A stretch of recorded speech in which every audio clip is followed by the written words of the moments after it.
Hey everyone! Today's video is brought to you by Black and White.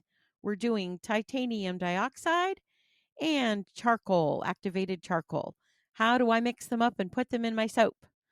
So you will see quite a bit of info in the text across the top, but I'll yammer over top of that too.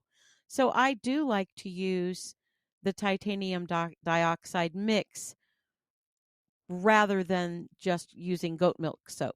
If I'm using goat milk soap or a buttermilk soap or a Tussa Silk soap or coconut milk, one of the many already white colored soaps, I'm doing that for a skin feel reason.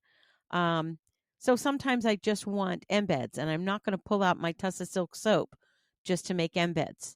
So I'm hoping this makes some sense to you, but I will color just a small portion of my clear when that's all I need to do is create embeds, or a small part of my soap needs to be white.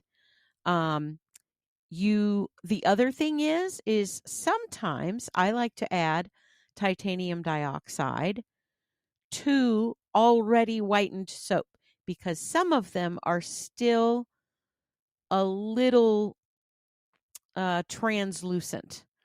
They're mostly opaque, but sometimes I want them a little more opaque, especially if it's something that's a thinner layer or is going to be swirled in with something else.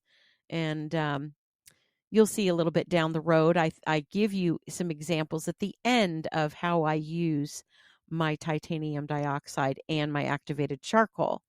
So I'm mixing here. One of the things you'll see, and I let it go. I let you see me mix the whole thing because, wow, it takes a long time to mix in sometimes. And that's just the way it is. But once you do that, you see I'm doing a small bit right here. I usually do a great big batch, and then I put it in a condiment bottle, like a little squirt bottle of some type, and keep that handy. And it lasts really well. You can put the little like beads for nail polish, that kind of thing. You can you can buy those and you can put those in the bottle to shake it and keep it stirred at the bottom, or you can just shake the bottle and or stir it every so often. If you let it sit for a long time, it's going to sink. It's going to sink out a little bit. That's why I like to do one or two of those. I've done both. Done it with the little steel balls and without. Um, but as you see here, it's kind of sticking to the bottom a little bit, and I went in with 1 tablespoon of each, basically 1 tablespoon of the titanium dioxide and one of the glycerin. I did it twice. I did the way I poured it.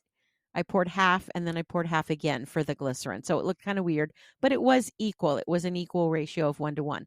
It almost always is going to need a little more than that, but it's a good starting place. And then usually for me, I end up adding half again as much glycerin. So half a tablespoon. Sometimes you might need to add a little bit more than that, but it's better to err on the side of caution with that because you want your mixture to be as opaque as possible without it being a thick paste, because then it's not going to stir in well. You want it to be thin enough to, oh, it kind of feels, as you see here, I'm adding a little bit more. I didn't like the feeling of that. It was, most of the lumps were out, but it was just a little on the pasty side. Um, and if you add a little bit more, it just loosens it up just enough to make sure all of the lumps are out and that it's movable and not just like a lumpy, pasty mess. So it becomes real thin. You want it to be not real thin. I lied. Um, you want it to be a little thinner than maybe a maple syrup, but not far off from that. And I guess it depends on your type of maple syrup. But you see here, I'm kind of showing you the consistency. I don't know if you can see that on the screen because everything's white there and it kind of, what I'm viewing it from, it's kind of blending together. So I'm hoping you can see. And then here's just a very quick demo of how I use that. I've got clear soap. You want to start with clear soap if you're making white, or you can start with white soap and make it whiter or more opaque. Um, this footage is from a video I did a long time ago, and I was creating a tie-dye t-shirt look, and that shows one of the reasons I like to use titanium dioxide is that sometimes you don't want a pearly white look, which would be what you'd get if you're using white mica. I love white mica. I think my favorite is the Snow White from Mad Micas, but there are many times I don't want the finish to be pearly or pearlized, and that's what white mica is going to give you. It's beautiful, and that look is just perfect for so many things, but I find myself going to titanium dioxide quite a bit. Now we're moving on here to the dark side of things, and one of my favorite additives in melt and pour soap, and that is activated charcoal. There are many reasons that you can use activated charcoal in a melt and pour soap, but for today, we're mostly talking about just using it as a colorant. Although it is, if you know anything about that, um, about charcoal, it is a wonderful cleaning agent. It's a cleanser. It's a detoxifier. It does all kinds of good things. You're really in soap, you can only say it cleans. It cleans your skin. So, but those who've used it know what it can do for their skin. So if you just say, I have a charcoal soap here, I have an activated charcoal soap, that's what people will know. Most people will know what it's for. Um, or the best skin types that it works for. That's another way to put it. Is this activated charcoal soap is suitable for oily skin or something like that. Anyway, I put 2 tablespoons in. I believe. Oh, yeah. I think I did 2 tablespoons for this one because I needed to make a little bit more. I was getting ready to do a soap that had a lot of black in it. Even though we are mixing both of these um, types of colorants with glycerin, you can add more than your typical teaspoon sometimes. You do want to be careful, and you do want to know what your base will take, and experiment a little bit. But I have added many times. I have added more than a teaspoon to per pound. When you hear people say you can only add a teaspoon, that is per pound of soap. Um, but sometimes you can get away with more, and these are some of the ingredients that you can. If you're mixing a nice um, concentrated blend here, and as you saw, I believe I did 2 tablespoons of activated charcoal and then 3 of the glycerin. Is basically what it comes down to. And you don't have to worry so much. You see, I'm moving really slow here, and I did not speed it up on purpose because this is really important when you're using activated charcoal. And you see that little burst I had there. The dry stuff can, fly up your nose. You really don't want that.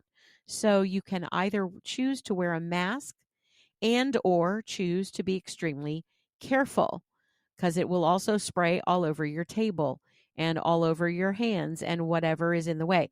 So you want to move slowly, stir very slowly, and you don't want to get rough with it.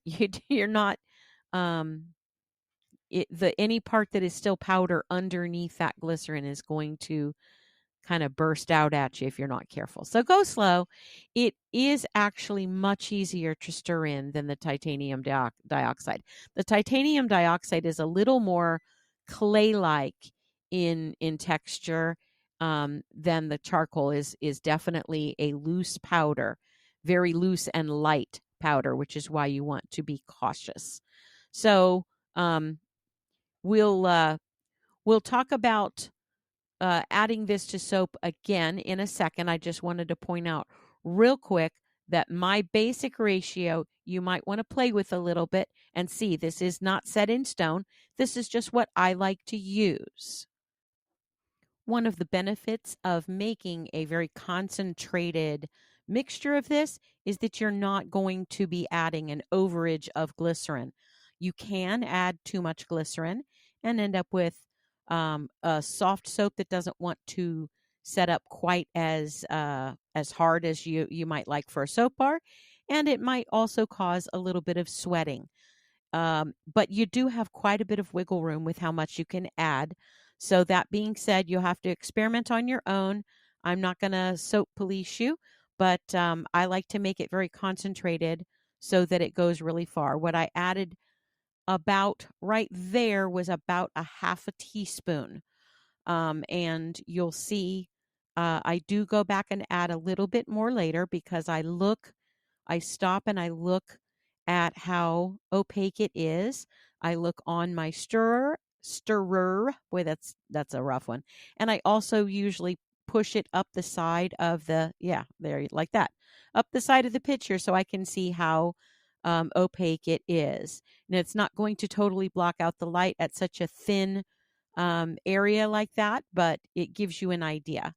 And so I use pretty heavily charcoaled soap many times, and it works fine. It sets up, but use your own judgment and please test because your soap base may act a little differently than mine because they're all a bit different ingredients and different melting points and different sometimes in how much of an additive they can take. Um, this little quick demo here is just me pouring it out.